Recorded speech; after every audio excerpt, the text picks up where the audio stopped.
મોદી સરકારના કાર્યકાળનું આ અંતિમ બજેટ વચગાળાનું 4 મહિનાનું બજેટ હશે। મે મહિનામાં જે નવી સરકાર આવશે તે જુલાઈમાં પૂર્ણ બજેટ રજૂ કરશે। નાણામંત્રી અરુણ જેટલી તેમની સારવાર માટે અમેરિકા ગયા હોવાથી આ બજેટને પિયુષ ગોયલ રજૂ કરશે। પિયુષ ગોયલ આ વખતે વચગાળાનું આ બજેટ રજૂ કરશે। 1 ફેબ્રુઆરીથી 13 ફેબ્રુઆરી સુધી આ બજેટ સત્ર ચાલશે। મોદી સરકારે આજે વચગાળાનું બજેટ રજૂ કરવા જઈ રહી છે, તેમાં ગ્રામીણ મતદારોને આકર્ષવાનો પ્રયાસ કરવામાં આવશે। આ બજેટમાં 16% વધારો કરવામાં આવ્યો છે। લોકસભાની ચૂંટણીમાં ખેડૂતોને આકર્ષવા માટે મોદી સરકાર આ પગલું ઉઠાવી શકે છે। ઉલ્લેખનીય છે કે ખેડૂતોની માંગણી પૂરી ન થતા તે સરકારથી નારાજ ચાલી રહ્યા છે। ખેડૂતોની નારાજગીને કારણે ભાજપને 5 રાજ્યોની વિધાનસભાની ચૂંટણીમાં હારનો સામનો કરવો પડ્યો હતો।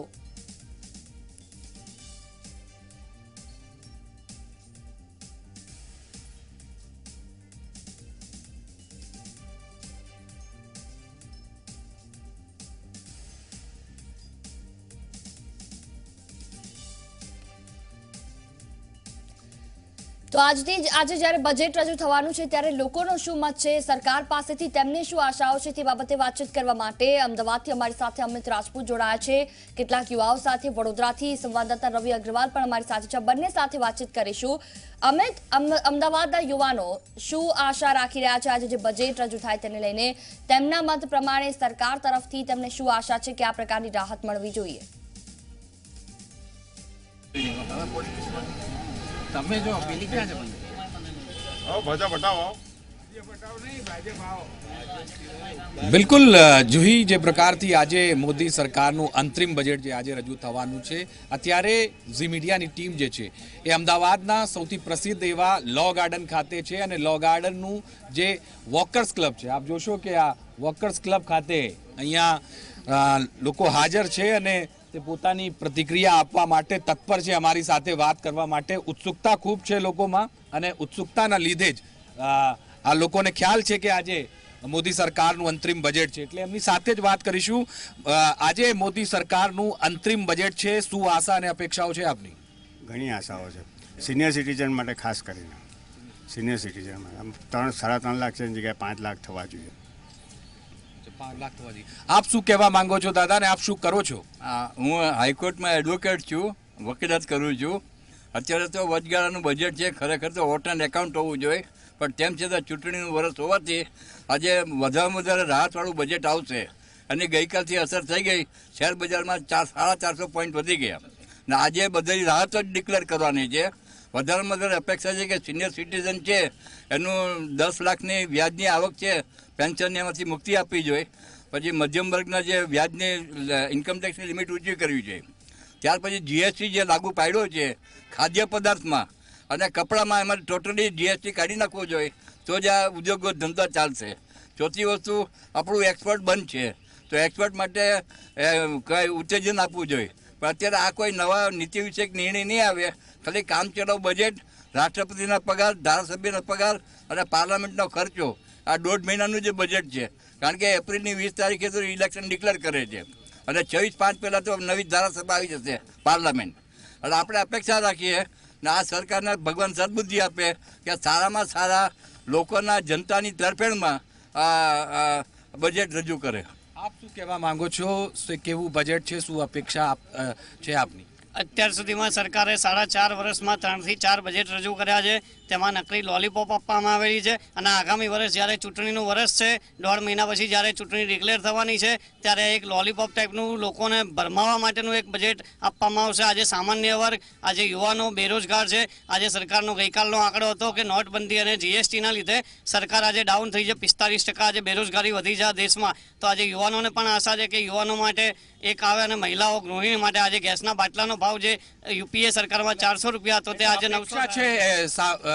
ખાસ કરીને આપ શું કહેવા માંગો છો? હું કહેવા માંગુ છું કે નરેન્દ્ર મોદીએ 4.5 વર્ષમાં જે કામ કર્યું છે ને, એ બીજો નવો પપ્પુ આવે કે પપ્પુની બેન આવે, કોઈ નહીં કરી શકે। અત્યારે જે માણસ કામ કરે છે અને એટલા વખતથી કરી રહ્યો છે, એને આપણે એમ વિચારીએ કે આને કંઈ નથી કર્યું અને આવા ટેક્સ નાખાય છે, આ બધી વાત ખોટી છે। જે દેશનું પ્રગતિ છે, આગળ વિદેશમાં જો કે અહીંયા જો, જે એને નામ કર્યું છે ને, એ આમાંથી એક પણ નવો મેમ્બર એવો નથી દેખાતો કે જે આવું નામ કરી શકે। ને આવું બજેટ તો આવવાનું છે, એ તો વર્ષોથી ચાલે છે। બજેટ આવશે ને ચૂંટણી આવે એટલે રાહત આપવાની જ હોય, એમાં કંઈ નવાઈની વાત નથી. એ કંઈ આમ મોદી આવે ને આપશે એવું નથી. એ તો એવું લાગે છે આપને કે મોદી સરકારનું 4.5 વર્ષનું કાર્યકાલ સારું છે ને આ વખતે પણ એ આ ચૂંટણી છે એમાં શું થશે હવે? હા, એ જ આવશે, સવાલ જ નથી. ને આટલા વર્ષોમાં જે બજેટ આલ્યું છે, જે કામ કર્યું છે, એના જેવું કોઈ કામ કરી શકે એવું દેખાતું જ નથી. ને છે જ નહીં એવો કોઈ કેન્ડિડેટ. બધા પપ્પુ હોય, શું કામ થવાનું હતું? એટલે આ દેશની પથ્થર આપ શું કહેવા માંગો છો? ભારતના ઇતિહાસમાં પહેલી વખત એક ચાર્ટર્ડ એકાઉન્ટન્ટ બજેટ રજૂ કરશે. એટલે બહુ ક્વોલિફાઈડ માણસ કરશે. પહેલાં બધા દેશી બધા પ્રધાનો ગમે એવું જાણતા ના હોય નાણાંનું, અને એ લોકો બજેટ જે ઓફિસરો તૈયાર કરે, આઈએસ ઓફિસરો, એ મૂકી દેતા હતા. એના બદલે આખો આપણે દરેકને આશા છે કે વધુ કંઈક રાહતો આપશે. બધી પર્ટિક્યુલર સિનિયર સિટીઝન અત્યારે કોઈ વેલ્યુ નથી હિન્દુસ્તાનમાં. બધી મોટી વાતો કરે છે પણ કોઈ રાહત નથી. જે રાહત મળવી જોઈએ પાટલી ઉપર કશું છે નહીં. આપ શું કહેવા માંગો છો દાદા? આજે છે, હું અમેરિકા રહું છું, શિકાગોમાં રહું છું. સુરેશ મહેતા નામ છે. મોદીને લીધે આજે ઇન્ડિયાનું ને ભારતનું નામ ઓલ ઓવર વર્લ્ડ ફેમસ થઈ ગયું છે. અને મોદીને best PM of the world એનો એવોર્ડ પણ મળ્યો છે. અને જે એને 4.5 વર્ષમાં કર્યું છે કોંગ્રેસે 70 વર્ષમાં નથી કર્યું. અને આજના બજેટમાં મારો એવો અત્યારે આપણે એક્સપેક્ટેશન છે કે આ બજેટ આપણે વધુ બેલેન્સ હશે અને લોકોને રાહત, અને એ પોલિટિકલી તો રહેવાનું થોડું ઘણું, પણ છતાં એ લોકોના હિતને ધ્યાનમાં રાખીને બજેટ આવશે તેવી આશા છે. આપ શું કહેવા માંગો છો દાદા આજના બજેટથી? મારો કોઈ ઓપિનિયન નથી. આપ શું કહેવા માંગો છો? કોઈ ઓપિનિયન બજેટથી કોઈ અપેક્ષા તો હશે ને? 1.5 લાખની જે SCમાં છૂટ છે એની 2 લાખ કરી આપો બસ. આપ સાંભળી રહ્યા હતા જુહી કે એક મહિલા પણ અમારી સાથે છે, એમની સાથે વાત કરીશું. આપ શું કહેવા માંગો છો? આજના બજેટથી શું અપેક્ષા છે? વર્ષા શાહ છે, મારા હસબન્ડ બી CA છે. એ પણ એવું ઈચ્છે છે કે મોદી સાહેબ જ આવવા જોઈએ, કારણ કે મોદી 4.5 વર્ષમાં જે કરી શકો એ કોઈ જ ન કરી શકો. એટલી આપણા આવી દેશમાં આવીને શું રાજ્ય આપણા ઘરમાં કરે? એટલે મોદી જ આવવો જોઈએ. મોદી જેવું કોઈ કરી નહીં શકે, અને પપ્પુય કાંઈ નથી કરી શકે એમ. આપ CA છો, અપેક્ષા શું છે? અમારી અપેક્ષા છે મોદી સાહેબ જ આવવા જોઈએ. મોદી જ આખા બજેટથી શું અપેક્ષા છે? આજે અંતરિમ બજેટ છે મોદી. મારા હસબન્ડ CA છે, હું નથી CA, પણ બજેટ એનું ગૃહિણી તરીકે તો કોઈ અપેક્ષા હશે કે આ સસ્તું થવું જોઈએ. આ એટલે રોજની જિંદગીનું જે રોજનો સર સામાન હોય એ સસ્તો થવો જોઈએ. થયો પણ છે અને થશે પણ ખરો, અને મોદી સાહેબ કરીને બતાવશે પણ ખરા. જે આટલા વખતમાં નથી કર્યું એ બધું જ થઈ ગયું છે, અને દુનિયામાં અત્યારે વર્લ્ડમાં એનું નામ મોદીનું PM વર્લ્ડ બેસ્ટ તરીકે કહેવાનું છે. એ જ રહેવા જોઈએ, એ જ હોવા જોઈએ. મહિલાઓને અપેક્ષા છે આ બજેટથી? હા, મહિલાને એક ગેસના બાટલાની છે. બિલકુલ, અમે તેને કહી શકાય કે તમામ લોકો આવનારા સમયમાં નરેન્દ્ર મોદીને જ વડાપ્રધાન તરીકે જોવા માંગે છે. તો આ સાથે આ બજેટમાં પણ કંઈક સારું એવું ચોક્કસથી તેમને મળશે તેવી તેમને આશા છે. વડોદરાથી અમારી સાથે રવિ જોડાયા છે. રવિ, વડોદરાના જે યુવાનો છે તેઓ શું માની રહ્યા છે કે આજે બજેટ આજે રજૂ થશે તેના તરફથી તેમને કેટલી આશાઓ?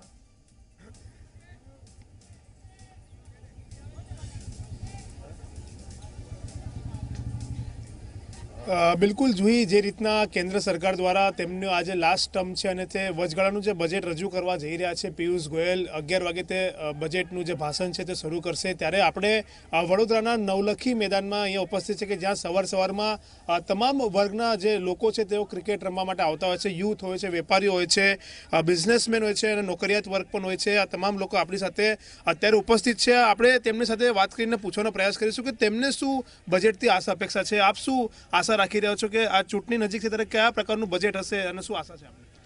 ઇન્કમ ટેક્સની સ્લેબ લિમિટ જો ચેન્જ થઈ જાય તો સારું છે. જે 30%નો સ્લેબ છે એ રિડ્યુસ કરીને એટલીસ્ટ 20-25% કરે.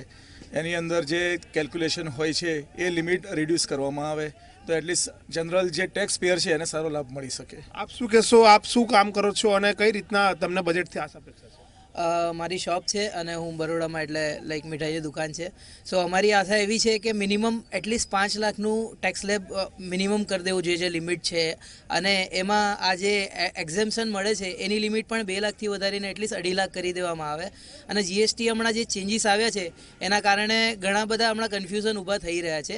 હજી પણ લોકોને ક્લેરિટી નથી. સો એમાં જે GSTનું રેટ છે 18% એને ઘટાડીને એટલીસ્ટ ઓછું કરી આપવામાં આવે એવું અમારી આશા છે. બીજા પણ એક અહીંયા જે વેપારી છે તેમની સાથે વાત કરીશું. આપ શું કહેશો? सरकार पास क्या प्रकार की आशा अपेक्षा है? जो भी कैशलेस करना चाहते सरकार वो अच्छी तरह कैशलेस को क्लियरिटी लावे. जब बैंक में ट्रांजेक्शन करते तो वो चार्ज काटते, वो सब चार्ज करना बंद करे ताकि हम लोग को ज़्यादा बैंक में हम जावे और सब कैशलेस करना चाहते हैं हम लोग को.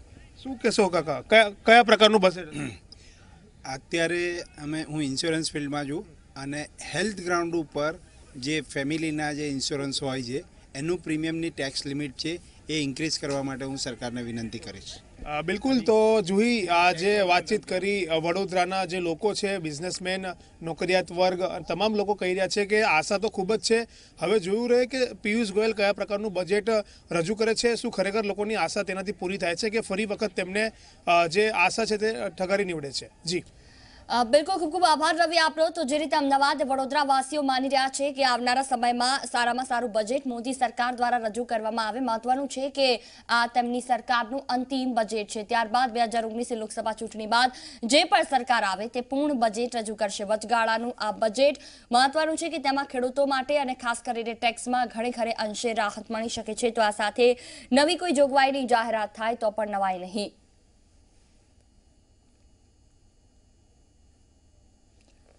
તો આ સાથે જ અમારી સાથે સંવાદદાતા કિંજલ મિશ્રા પણ જોડાયા છે. કેટલીક મહિલાઓ સાથે સૌથી વધારે જો બજેટની આશા હોય તો ઘરગથ્થુ કેટલીક બાબતોને લઈને મહિલાઓને આશા હોય છે, ત્યારે તેમની શું આશા અપેક્ષા છે?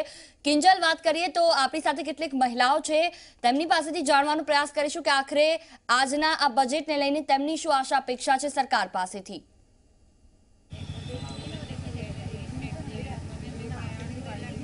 જી બિલકુલ, જો સરકારની પણ વાત ન કરવામાં આવે તો તેમ છતાં પણ જો પ્રધાનમંત્રીની વાત કરવામાં આવે તો પ્રધાનમંત્રીનો જો સૌથી કોઈ કોર વોટર રહ્યો છે તો તે યુવાનો છે.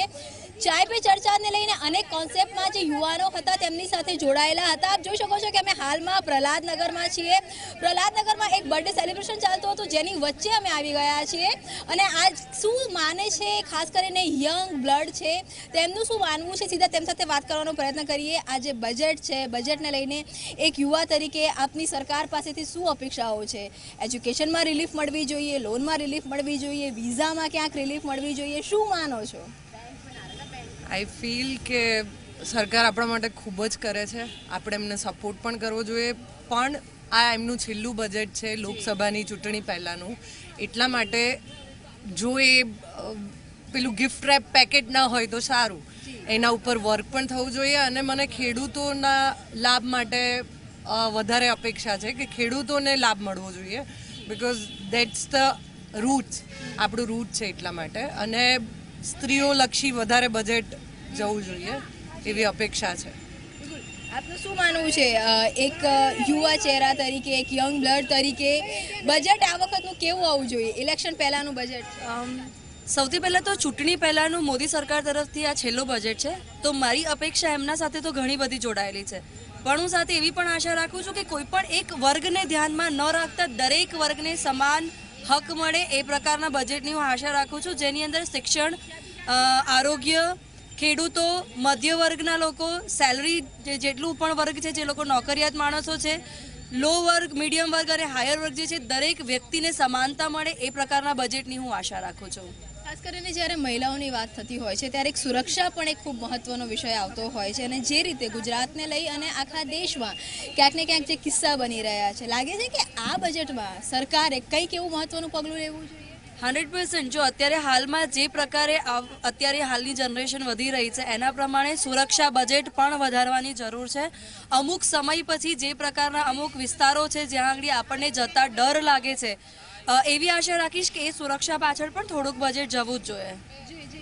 બીજા પણ કેટલાક લોકો આપણી સાથે જોડાયેલા છે, તેમની સાથે પણ વાત કરવાનો પ્રયત્ન કરીશું કે આખરે બજેટ કેવું હોવું જોઈએ, મહિલાઓ માટે શું ઈચ્છે છે. આપ એક યુવતી છો, રોજ નીકળતા હશો, તમામ જગ્યાએ જતા હશો, સરકારને જાતે જ્યારે ચૂંટી છે, બજેટ રજૂ કરવાના છે, ઇલેક્શન પહેલાંનું બજેટ, શું અપેક્ષાઓ છે?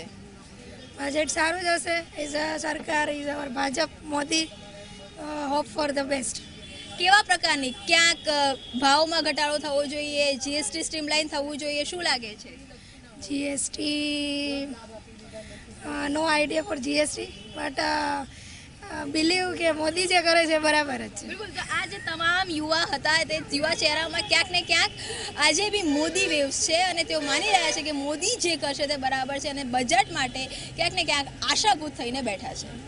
બિલકુલ, તમામ જાણકારી બદલ આભાર કિંજલ. તો જે રીતે અલગ અલગ જગ્યાઓ પરથી અલગ અલગ વર્ગના લોકો સાથે વાતચીત કરવાનો પ્રયત્ન કર્યો. અમારી સાથે દિલ્હીથી સંવાદદાતા હિતેન મિઠલાણી જોડાયા છે, જેઓ પિયુષ ગોયલના ઘરેથી છે, ઘરની બહાર છે.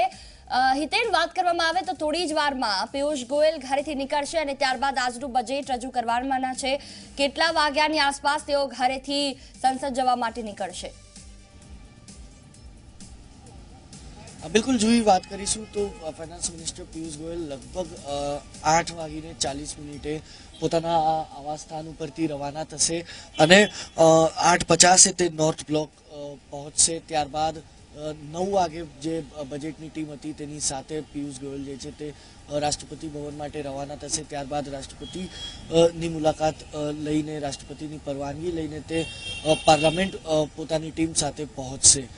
પિયુષ ગોયલ આજે પ્રથમવાર તે બેગ પકડશે જે છેલ્લા 4 વર્ષથી અરુણ જેટલી લઈને બજેટ પેશ કરી રહ્યા હતા. આજે પ્રથમવાર તે એઝ અ ફાઇનાન્સ મિનિસ્ટર તે સરકારનો પિટારો લઈને રાષ્ટ્રપતિની પરમિશન લેશે અને ત્યારબાદ તે સંસદ ભવનની અંદર પહોંચશે. 10 વાગે કેબિનેટની બેઠક પ્રાઇમ મિનિસ્ટર નરેન્દ્ર મોદીની અધ્યક્ષતામાં યોજાશે સંસદની અંદર.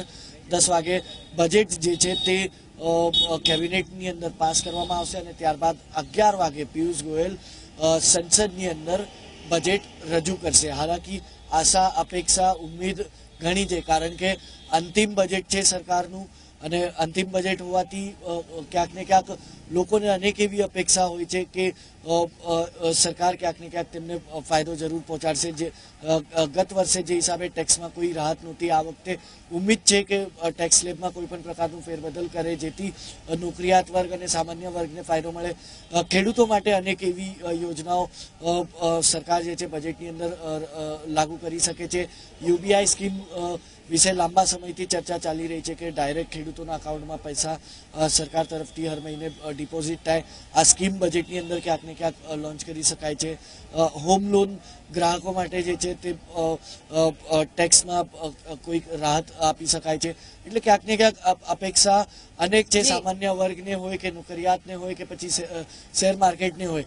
પણ શું આ સરકાર તે અપેક્ષાઓ પર કેટલી ખરી ઉતરે છે તે 11 વાગે જ સાફ થશે. પણ પિયુષ ગોયલ થોડા સમયની અંદર પોતાના આવાસથી રવાના થશે, નોર્થ બ્લોક પહોંચશે, પોતાની ટીમ સાથે રાષ્ટ્રપતિની પરવાનગી લઈને સંસદમાં જે કેબિનેટની બેઠક મળશે તેની અંદર બજેટ પાસ કરીને તે સંસદમાં બજેટ રજૂ કરશે. બિલકુલ, તમામ જાણકારી